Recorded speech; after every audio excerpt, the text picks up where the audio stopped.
And what starts to happen inside your brain, and what skill or gift does that give you when you feel yourself, say, at another point in the day, starting to panic? Well, when the voices get really strong, you're an idiot, you're going to fail. They're still going. That's my theme song. What can you do with them? When but again, not for everybody, I don't want to sound evangelical. When I, let's say, sit down and even do something as simple, let's say when I'm even performing, send my attention to my feet on the ground. Or, here's another one that's easy, because we all have the machinery. If you just listen to sound, you can start, your brain doesn't shut off. You'll see how quickly your mind wants to take over and interpret it. See, without being harsh, you just bring it back to the sound. Now, the idea isn't to keep it there, but just to observe where your mind goes and to bring it back. So if you just listen to sound for 5 seconds,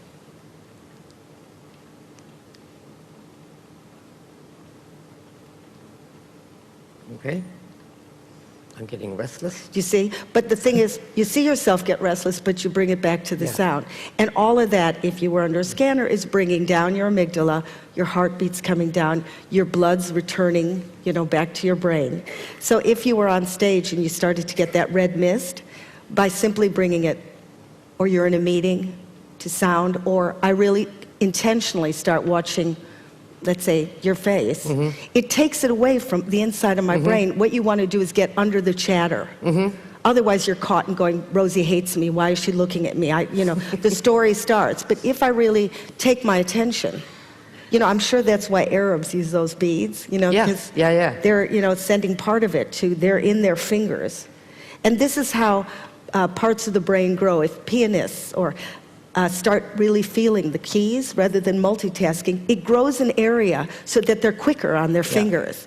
Or athletes now, this is the way they train them now, they picture what they'll need when they do this and then hit the ball, so that when they're priming their body, when they actually do it, they're much quicker.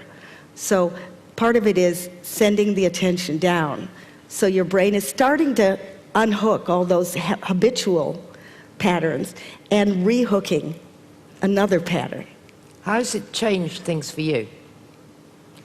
I have my proclivity to get desperate, to want to be, want to please an audience. But I can feel when my eyes go into that desperate dog look of please love me. So by tuning in, I can see early triggers. And certainly with depression, I hear the early pitter-patter of because I used to be just washed over. Because as I say in my show, there's only one brain. There's no brain to make an assessment. You don't have a spare one. So because there's this bit that's now the watcher, it's actually the insula. There's a bit of your brain you're thickening, which means you can observe without words. I can now start to feel my stomach's getting tighter. This is condensing. My breathing's getting shallow. And then if I tune in, even thoughts you can watch. They're starting to nag me. Even in the book, I start to have a bit of it could be the beginning of a tsunami, but because I know what's coming, I checked into a retreat for 29 pounds a night instead of paying, What was it, a Holiday Inn? It was like a Holiday Inn, yeah. I canceled everything, because usually when I get depression, a lot of people get real busy because they they're trying to fight it, dodge it. Yeah, so they do lists, check, got it, okay, clip toenails, check, got this. When you start to invite people over to show you're perfect, because you imitate who you used to be, or who you think you do, because people think, I don't have bipolar, people think, aren't you more creative? I'm going to say it the last time, you're a block of cement. You're in a coma, but you're walking around. No personality, nothing. That's depression. So to pull yourself out, you're so mortified. And then the voices of abuse start to come like, you asshole, come on, get up. Come on, do something, do something. So you start piling on the criticism. It's like, more and more. And eventually the cortisol is burning you. So what you did was... So I shut off the lights. I waited till the cortisol came down. I didn't distract myself with the book. I shut down the lights, and I just waited for it to come down. Were you frightened? I knew what was coming. So when it's really bad, I don't even know I'm sick. Somebody had to say, I said, do I look crazy to you? And she said, yes. This time, I knew I was going. But was it frightening, though? Did you feel I might... No, I felt really proud. I thought you caught it. I was really proud of myself. Were you able to see it I didn't have to run to a shrink and call and say, make me better. I just said, I know what's coming. I knew that, you know, okay, let some CEO, he can take it, I can't. You know, I got my cutoff point, I just can't take it anymore. But that would go for everybody, you know. At work, I can't take it anymore. That doesn't mean you don't show up at work, but then you have to have tools, either cognitive therapy, you know, in the last chapter of the book, for people that really don't like mindful, you know, just don't like, there's other alternatives. But they aren't getting out of bed and running at 5 in the morning and putting some speakers on. They really are about sharpening focus. Because that's ultimately what we're trying to do here, is that when I want, I can be funny and I can work all night. But if I'm not aware, I'll keep doing it.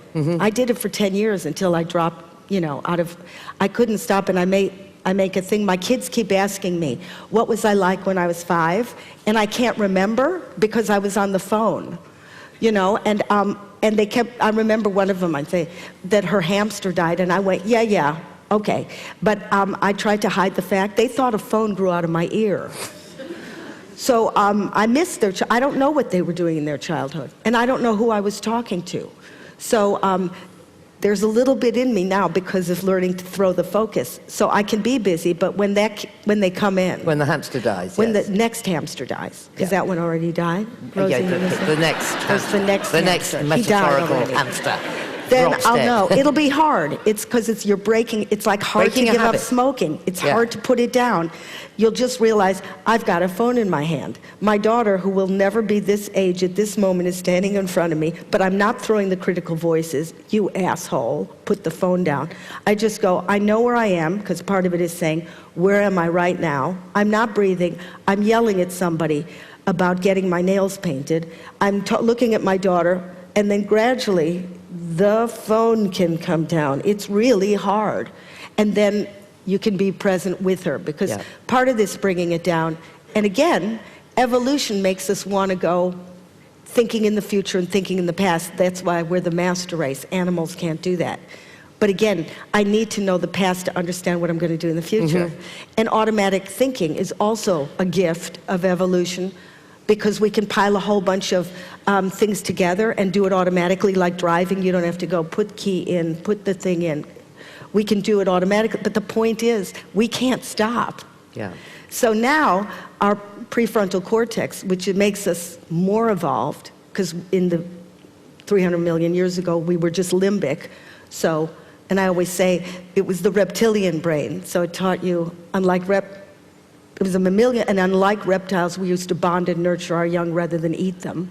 So this was advanced, this mammalian brain, but it means when you'd attack me, I'd attack back. You know, if I loved somebody, I'd grab them. But then this other thing grew, the prefrontal cortex, but only recently, which means that we have a braking system, but we don't know how to use it. So it's like having a Ferrari, but nobody gave you the keys. So when you start to exercise this thing, you start to be able to say, okay, that's not appropriate. So I can still have because the limbic's still in there, I want to kill you, but there's a little bit of a gap because I'm watching, and in that tiny gap, I could go, not now. Right, great. Not now. Let's be really nice to her. You know, it's not faking it, it's just, I realize where I am. Faking it means you're not even aware, and I'm just smiling like an idiot. But you can see in my eyes, I still can't stand you. But this thing says, okay, I know this is my default. I'll always go into attack. Some people go into victim. So I know this is just you, Ruby. She might not have done anything to make you angry. So just in that awareness, I can go, okay, let's give her another chance. And then you may see the person that you stereotype so quickly actually is quite brilliant. I got it wrong. I came with my shtick.